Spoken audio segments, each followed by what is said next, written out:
Pak high commission മുന്നിലെ സുരക്ഷാ ക്രമീകരണങ്ങൾ വെട്ടിക്കുറച്ച് ഭാരതം. ഹൈക്കമ്മീഷന് മുന്നിൽ വാഹനങ്ങൾ നിയന്ത്രിക്കാനുള്ള ട്രാഫിക് ബൊള്ളാർഡും ഏതാനും ബാരിക്കേഡുകളുമാണ് എടുത്തുമാറ്റിയത്. ഇസ്ലാമാബാദിലെ ഇന്ത്യൻ ഹൈക്കമ്മീഷന് മുമ്പിലെ സമാന നിയന്ത്രണങ്ങൾ നീക്കിയതിൽ പാകിസ്ഥാനുള്ള മറുപടിയായാണ് നീക്കം.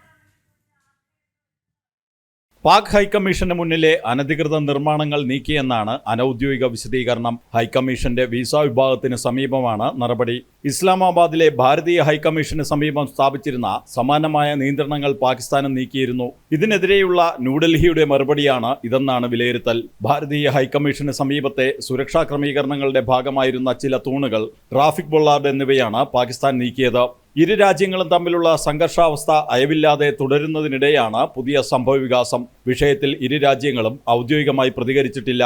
നയതന്ത്ര തലത്തിൽ ഇരു രാജ്യങ്ങളും തമ്മിലുള്ള ബന്ധം മെച്ചപ്പെട്ടില്ല എന്ന് വ്യക്തമാക്കുന്നതാണ് ഈ സംഭവവികാസങ്ങൾ.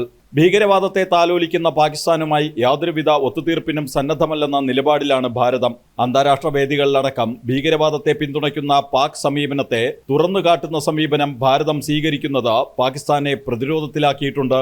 നയതന്ത്ര തലത്തിൽ ഭാരതം നൽകുന്ന സന്ദേശം ഉൾക്കൊണ്ട് മുന്നോട്ടു പോകാൻ കഴിഞ്ഞാൽ പാകിസ്ഥാന് കൊള്ളാം.